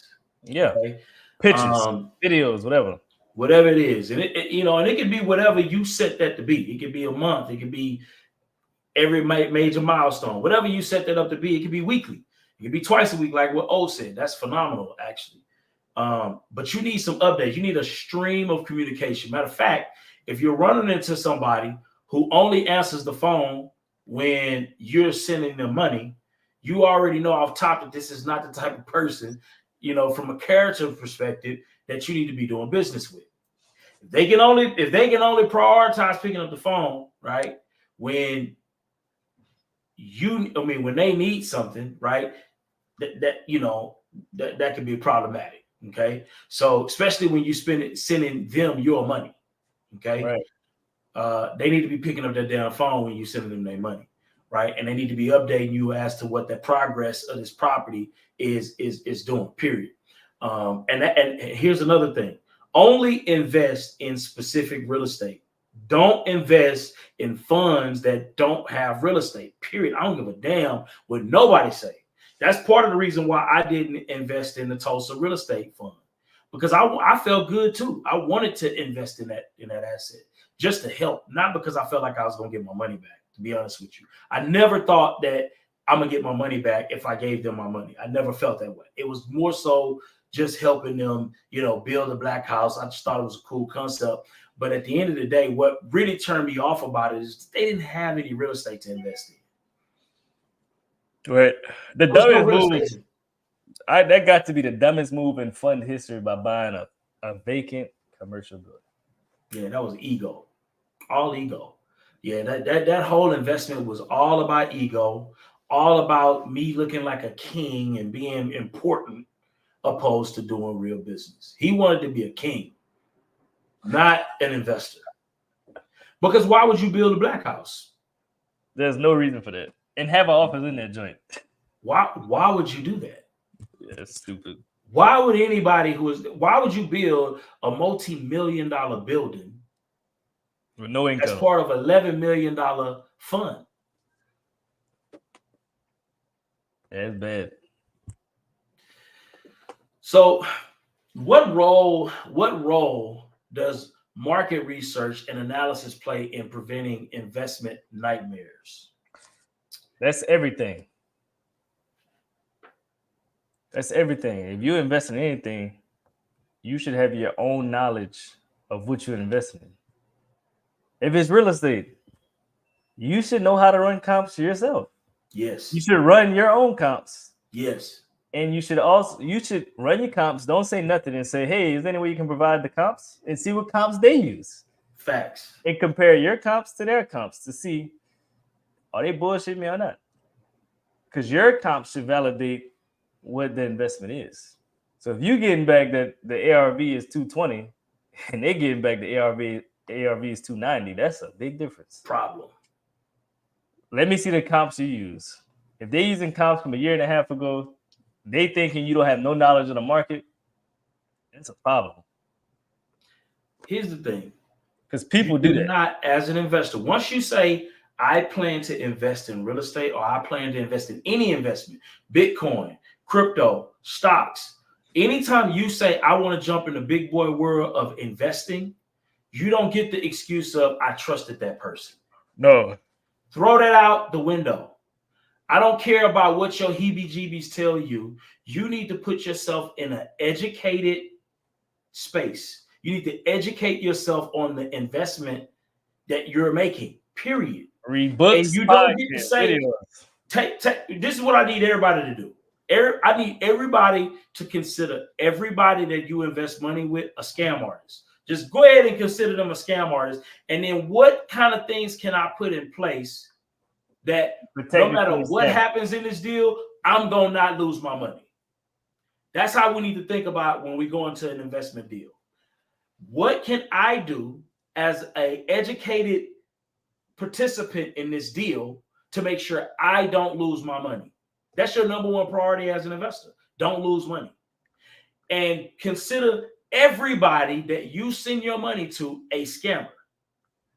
Whether they good people, whether they make you feel good, whether they talk like Jay Morrison, right? Or the Jay Massey's of the world, like however good they speak, just consider them a scammer. I don't care if it's me, if it's whoever it may be, consider them a scammer off top. So let's establish that, right? Everybody's a scammer. Now that everybody is a scammer, what can I do as an investor prepare myself to not get scammed? So that is how we do. Okay, so number one, we're talking about market research, right? We're talking about market research, but I want to go back to the due diligence a little bit. Put things in place. Find out all of the ways that you can protect yourself as an investor, whether that be putting out money little by little, whether that be putting the money into real estate, collateralizing, whether that be vetting the person, right? Vetting their experience on a deal, right? Whether that be whatever it may be, running the comps, doing market research and analysis. You need to be an expert in investing money. You need to be an expert in investing your money, period. No lawyer is going to help protect you. You have to know how to protect you. No title company is going to protect you. You have to protect you. No agent is going to give you reliable comps. You have to be able to provide yourself with reliable comps. How do you know how to run comps? You learn. You go buy a course on it. You look on YouTube, podcasts, something. You got to do the work. You got to do the work. That's right. That's it, Byron. People don't do the work. They expect, I'm going to put my money up. I'm going to make the money. It don't work like that. It don't work like that. Because a lot of people believe in hocus pocus, Byron. Yes. I'm doing the right thing. I'm investing my money. I should expect a return. It doesn't work like that. It's technically, yes, it's supposed to work like that, but you gotta realize people in real life, people mess up all the time. Facts. So you have to do the upfront work. Educate yourself on what you're investing in. You should know just as much. I ain't gonna say just as much, but you should be qualified to know exactly how that person's gonna perform that project, how that person's gonna invest in the stock market, how that person's gonna buy Bitcoin. You should know how much Bitcoin costs, how it go up, how it go down. You need to know all that information. Like for me, anything that I do, I need to know myself how to do it all. If I'm building a house, I need to know about framing. I need to know about the concrete that was poured. I'm asking hella questions. I'm watching because that's how you actually learn. Like, Thanks. I know how to put up sheetrock. I know how to do floors. I know how to frame. I know how to put a roof up. I know how to lay cement. I used to pour cement when I was 13, 14, 15, every summer. I know how to do all that. Do I do it all the time? No, but I know how it's supposed to be done because I ask questions. I be around it. So before I even pay a contractor, I know if it's right or if it's not right. Like, that's the thing, especially in real estate. We do not know if it's good or bad. If this done right, I don't know. It look good. And then you think you got scammed. And I don't know how to do it. I don't know how to put up no sheetrock. I don't know how to do it, but I know what I know. You know what it's supposed to look like. It's supposed to look like. And as an investor, we just need to know what it's supposed to look like. Yeah. How the flow of things supposed to go. Because at the end of the day, you as an investor, that's a skill. A drywall installer, that's a skill too. You don't have to know their skill, but you need to know what it's supposed to look like. The finished product. You understand what I'm saying? And you don't get to say that this person took advantage of me. We got to get out of thinking that people are supposed to hold our hands on anything. Like, don't be a victim. Not in business. The two don't correlate. You will always lose with that mentality. You have to be vigilant about what you're investing in and the people and the things that you're investing in. Okay? Yes, indeed. So another part of that market research is don't invest in nobody's new ideas. You invest money in vetted ideas. Proven ideas. Proven ideas. Proven concepts. How do we know it's proven? Well, you've made money with this before in real life. I'm not investing money in your brand new. Why are we investing money in people's new ideas, though? In their theories? Do we know that every investment opportunity works in theory? No. You know that I can put together a business plan to start an Amazon right now, and on paper it's going to be successful. Yeah, you can make it look good. Most business plans look awesome. Most business plans say projected income. They will never hit that shit. You know, theoretically, I can start a SpaceX business that generates billions of dollars, that gets people back and forth to Mars. Do you know theoretically I can create a profitable business with that idea? Yeah. And you know the crazy thing is, they got people that invest off business plans. Y'all don't need to be one of them. We don't need to be one of them. Let them other people do that. Let them other people, because they have a skill set, right? And they have a vetting process set up to vet people correctly to invest in their business plan. The SBA is very difficult to get those loans, and it's difficult for a reason. And for those people that invest in business plans, they know they will lose a certain amount of money per year. They know, let's just say they lend out 100 loans, they know at least 60 of them loans probably gonna fail. Facts. They're set up for that. But most of us are not set up. Another thing, when investing, invest money that you don't need. Invest money that you don't need. Invest money that if it fails, you're still good. Your house is still standing. That's crazy. We never touched it sooner. Invest money that you don't need. Because it's a likelihood that it's going to be it's a high likelihood that it's either going to be late, fail. It's a very high likelihood. Maybe stretched out, or put you in a compromised position to where you have to save your own day. Yes, boy, man, we should have hit on that in the first 5 minutes. Boy, invest money that you don't need. Don't invest your last 10,000 and expect that joint to be back in 3 months at 15,000. Facts. That's hocus pocus. Don't do that. If you got 80,000, cool. You may be cool to invest 20. Don't invest the whole 80. That's all you got. Facts. Invest 20, 30. You still got 50. What's your thoughts about that, B? Oh man, because that's the worst investing partner is somebody investing money that they need. Because they will blow your ass up. Y'all agree to 3 months, they calling you every 2 weeks. Hey man, how's it going? Hey, how's it going? I really need that money back. Now you putting stress on the whole situation. Yeah. About to ruin the damn deal, trying to get, you know what I'm saying? You dealt with somebody like that before? No. Yeah, well, not on real estate. Yeah, I refuse. Yeah, like I don't solicit a lot of money though. I like, so that's the difference though. I don't solicit money from people. That's the worst. Yeah, I don't do that. Matter of fact, most people that have invested, bro, they hit me up. That's the best way to be. You know what I mean? So that's critically important. That's critically important. Don't invest what you don't have. So we cover market research analysis, and preventing yourself from investment nightmares. You don't get the excuse of not knowing as an investor. Now, here's the thing. I want to preface by saying this. You don't have to be an expert in the actual skills of build. Let's say if it's a house or if it's crypto, whatever it may be. You don't have to be an expert in building those things, but you do have to be an expert in knowing how that process goes. Yeah. Right. And if you choose to invest in real estate, just invest in real estate.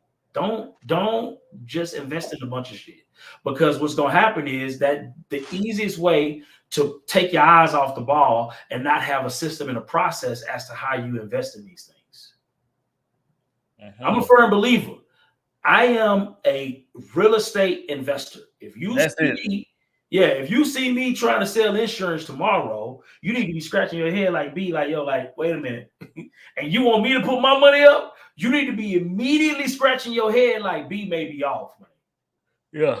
It is very arrogant to assume that I am successful in one business and I can just take that to a new business. And they got a lot of people out there like, well, Jay Morrison is a good candidate. Fact. He's supposed to be Mr. Real Estate Investor. Now he's doing life insurance and credit. Crazy. That's good. Whatever you do, stick to that one thing, man. Like let's give a good example of Chris Johnson. You know who that is? Yes. He do Bitcoin. He said, I'm done with stocks. 100% He announced that he's done with stocks and he mastered stocks. He's moving on to Bitcoin. Now he's 100% in Bitcoin. I like 100%. I don't see nothing wrong with that. He moved on. I love that. He announced, I am done with this. I'm moving on to something else. I like 100%. I don't want you to have I don't want you to have 8 businesses that do different things, and I'm giving you my money. Matter of fact, that's red flag. Let's put that red flag on the plate. If you say that you do this, and you want me to give you my money to do this, I don't want to hear about no other businesses that you involved in. None. Yeah. Now I would say if they're aligned, it's cool. Like Well, that's different. We do real estate. We also do construction. You need construction to do real estate. Yeah, absolutely. That's the line. That's vertically aligned. Yeah. If people talking about I do real estate, but I also do I sell cars. That's two separate things. What we doing here? What are we doing? Yeah. You know, I'm a master car salesman. I'm a master real estate investor. No, sir.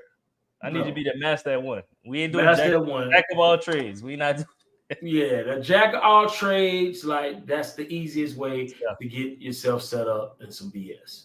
Yes, sir. Let's see. How important is it to understand the legal and regulatory environment before investing?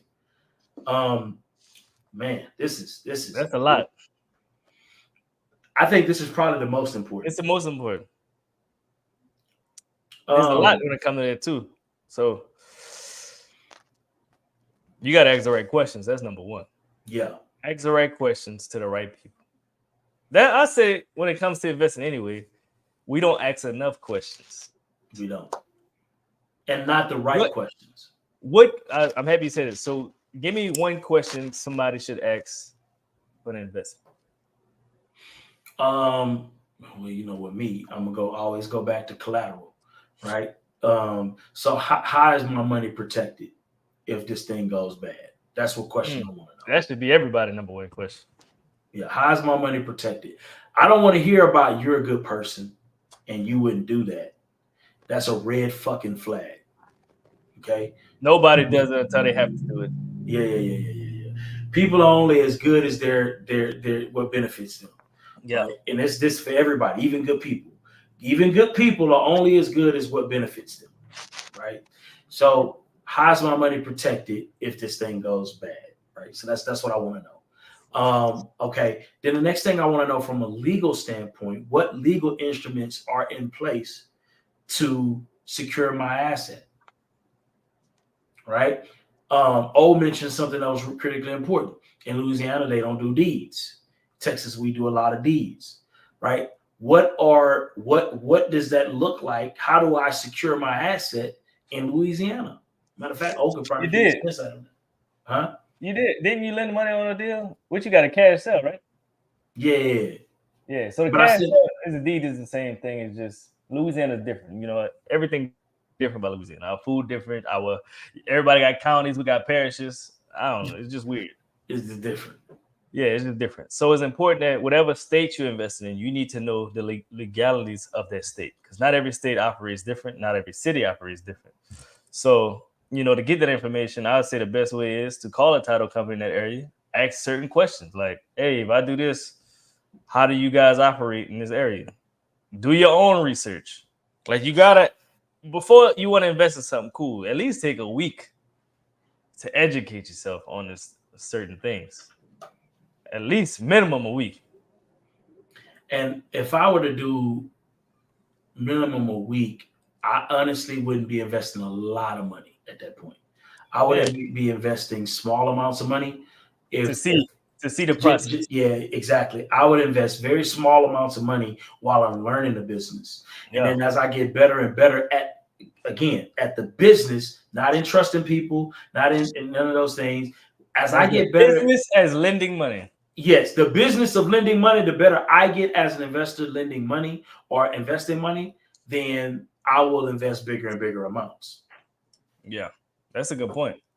Because investing is a skill. I do that too. Like, I'm not a stock guy, but I be putting money in there. I put a little bit. Yeah, me too. It's just like going to the casino. Do not bet all your money. Do a little bit at a time. A little bit at a time. I don't get a casino guy. I'm not a casino guy. I say, look, I'm going in there with 100. After 100, I'm walking. I'm gonna give me a few drinks and I'm walking out. Facts. After 100, I'm out of there. Yeah. But most of us be like, I gotta get my 100 back. No, they got it. They won today. Facts. You got my 100, I'm out. Facts. I'm gonna drink $100 worth of drinks. We even. Facts. So I would say it's very important to understand the regulatory environment, the legal. And another thing too, I hear a lot about lawyer. Get you a good lawyer. Get you a good this. Get you a good that. Man, look, let me explain something to y'all. I love that concept, but it's very few lawyers that have gave me information. I'm just keeping it real with y'all. This is not arrogance. Gave me information that put money in my pocket. They a lot of times will show me how to not lose money, right? How to avoid legal disputes. But making money, that's not something I go to my lawyer for. Structuring my deal, I do not go to my lawyer for that. I have to learn that from myself. The people that I learned how to make money setting up deals from were not lawyers. They weren't title company people. They were investors just like me. Investors know how to make money in deals. Don't go to your lawyer for legal advice to help you make money. I think that is what's happened is, right, we want to put all of the responsibility on these legal professionals. And I can promise you that is the ultimate mistake if you think that that's how you're going to protect yourself financially in business. It's not. It's many times on a lot of creative deals that I've done where I've educated the lawyer on the type of deal that I was doing. And he just showed me how to not legally get myself screwed up in this mix. That's it. In terms of helping me set that deal up, I set that up my fucking self. And you're going to be setting them up yourself. So what I'm saying is, yes, we do seek professional counsel. But don't depend on them people to put your deal together. Don't depend on them people to save you, right? If your deal go bad, right? Don't do that. Don't do that. Because trust me, you will be disappointed if you go in just blindly trusting these people to know and be able to understand everything that's associated with your deal. That's just my opinion. What's your thoughts on that? If your deal go bad, ain't got nothing to do with them. Facts. It's just like when it comes to doing taxes. At the end of the day, they file your taxes, but you're responsible. Facts. So if you get a refund for $50,000, the person that did your taxes is not responsible. You're responsible. You're responsible. You're going to jail, not them. Yeah. Same with anything. So we use our professionals as counsel, as guidance through these difficult things that we put together to make sure we're following the law. We don't go to these people to put together great deals. Period. I don't give a damn. We go to investors to put together great deals. Right? Yeah. Just that simple. Let's see, man. What else we got here, man? We got a couple more questions we got to get out of here. So how can we distinguish between a legitimate opportunity and a fraudulent scheme? You got to look at everything. It's hard, but because a legitimate opportunity can look just like a fraudulent scheme, and the best scammers are the best people that put stuff together. That's why they're scammers, successful scammers. Absolutely. I would say this though: if you're getting offered returns greater than ridiculous, I would say greater than 20%. I'm about to say 20%, and a year. It's a high likelihood that it's a scam potentially. If it's facts. If you are offered an opportunity where you're gonna make more than 20% on a deal, it's a high likelihood. Not saying it's impossible, right? Because if you have an equity position in a deal, you can get 50% return. Yeah. Right. And I would say, if it's a great real estate deal, it's a potential, like if you do that bird strategy, but you need the comps.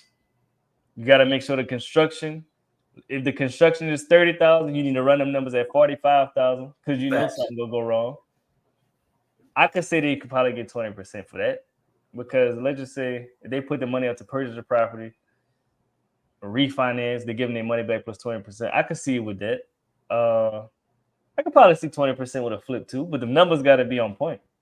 Like, it's got to be on point. It got to be a great deal. A great deal. Like I'm talking about, no, it got to be an amazing deal.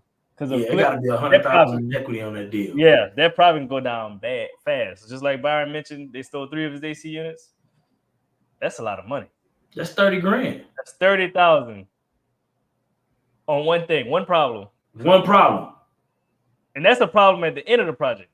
Facts. You done. You think you're in a positive 30,000 and you down 30,000 at the end of the project.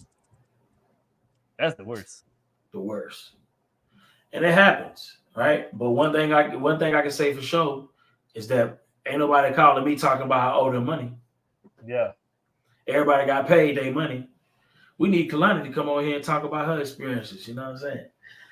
Yeah. But here's the thing. So it's very difficult to distinguish between a legitimate opportunity and a fraudulent scheme. That's the reason why I opened this conversation up earlier by saying treat everybody like they're a scam, and you just want to set yourself up to not lose if this person's end up being a scammer. That's it. Right. Yeah. And there's a lot of ways. We talked about a lot of ways to do that. Everybody's a scammer. And I don't care about your story. I don't care about none of those things. Right. And that's another thing too. I'm a very fact-based person, low on the feels. I'm real low on the feels when it comes to business. When it comes to friendships, I am a very realistic person. I understand why people are nice to me when they're nice to me when I pay them. Right. I understand why. Like, I have a very sober assessment of people, what they like, what they dislike. Right. Business opportunities. It's very sober. It's not. You nice because you want something from it. Huh? You probably nice because you want something from it. Yeah, that's it. And I'm cool with that. If I didn't have what you wanted, you probably wouldn't be nice. You probably wouldn't be talking to me right now. Yeah, facts. I'm very sober when it comes to that kind of stuff. Very low on the ego, very high on the facts. Yeah. You know what I'm saying? So I would just say you don't know how to vet legitimate opportunities all the time because they can look beautiful. But I would say this: if the returns are way too high, question it. Because how can they pay you over 20%? Right? If you look at the profits on most businesses, successful businesses, they ain't even profiting that. A lot of them profiting in the 10% range or less. Hell no. Successful businesses. No, I'm talking about even like your McDonald's and your chain, they're not profiting like that. Yeah, you know what I'm saying? Like, those businesses don't profit like that. They just make a lot of revenue. High revenue, but they got a lot of expenses. A lot of expenses. And so you need to know that. So Kalani said experience matter. The math can math, but if their experience do not back it up, then it's we heavy on the experience. Heavy on the experience. The first 30 minutes. Yeah, don't bring your new idea to me and tell me about how you want me to believe in your idea. Fuck that. We need vetted opportunities only. You know what I'm saying? So the next question is, how can investors protect themselves from falling victim of scams? We did that one already, right? Yeah. All right. And the next one is, are there resources or tools that investors can use to verify the legitimacy of an investment opportunity? Yeah, we pretty much covered that too. Like, do you have experience? Did you actually close deals? What's your track record look like? Let's put that on the table before you even talk to me about this investment opportunity. And I want to see some real HUDs. I want to see real houses. I want to walk in these houses. I want to do all that. I want to fill them houses. Because again, people can make it seem like they're that, but a lot of people not that. Facts. Like, we could look at Jim Morris, for example. Influence do not equal experience. Facts. How can networking and seeking advice from experienced investors help in avoiding investment nightmares? That is a great question.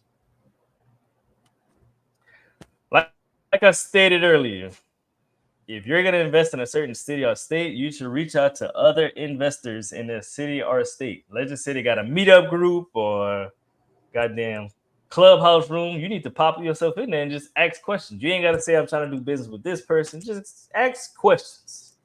Say, hey, if I want to be an investor and I want to give somebody 30,000, what kind of return should I be expecting? You want to just ask questions. Don't say, hey, I'm thinking about investing. Don't do none of that.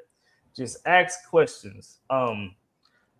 Say, look, if I invest 30,000 with, I just got a few questions. Hey, if I'm thinking about investing money, how does that opportunity look like with you? See what they say. Just ask 3-4 people the same thing. If they all got the same story, cool. But you also want to ask a lot of questions like, hey, if I invest this money, how do you think I can actually get my money back? What is a bird strategy? What is a fix and flip? How long should a fix and flip actually take?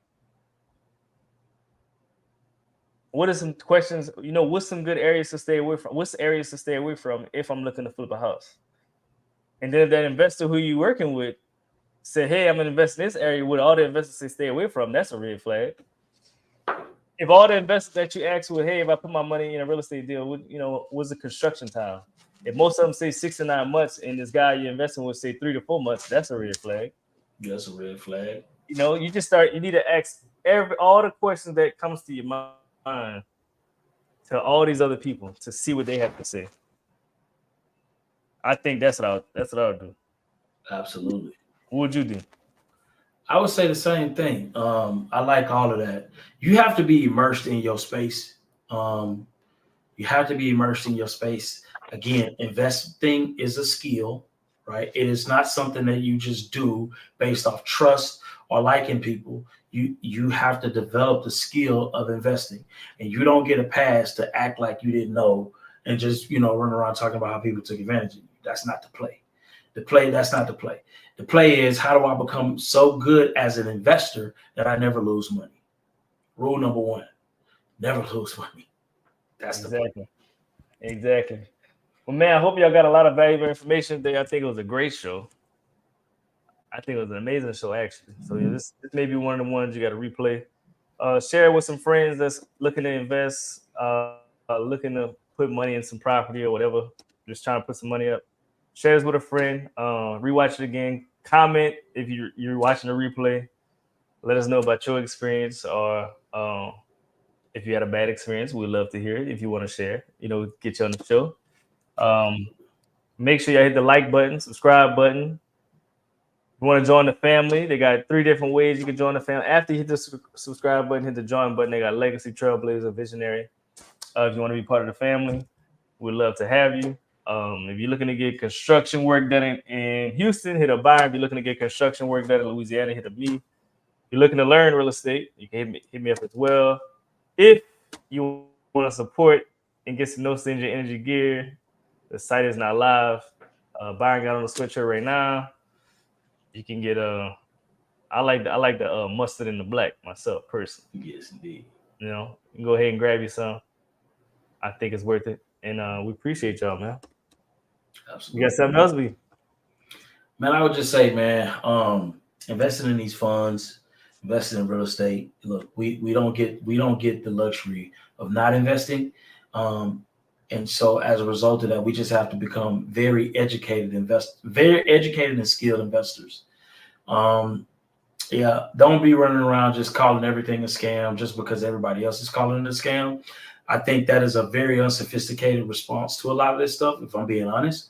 The sophisticated response is, why was that a scam? Why did those people lose money? And learn how to be a smarter, more educated investor in anything that you decide to invest your money in. So I think that's the response. And I just want to that's what I want to leave with everybody. Cool. And look, man, invest in money, man, because just working a job, it's not going to be enough for your future. So think about your future today and not just tomorrow. So with that being said, we out, man. You have a good day. Peace. What's up, y'all? So most people struggle with sales. A lot of us in real estate, and we struggle with our sales. We struggle with follow-up. We struggle with leads. And we just basically missing out on deals. For me, I just got on Taskify CRM. They send messages out for you. And look, a lot of us have work. When you get off of work, you have hot leads ready for you. Make sure you check out Taskify CRM. I'm telling you, it automatically replies for you. And look, it sends you multiple messages. Like we talking about drip campaigns, so you're not missing up on the lead follow-up. So make sure you check out Taskify CRM. Use coupon code NoStingyEnergy to get 10% off. I'm about to show y'all inside my CRM so I can see how it really works. Make sure y'all check it out. Peace.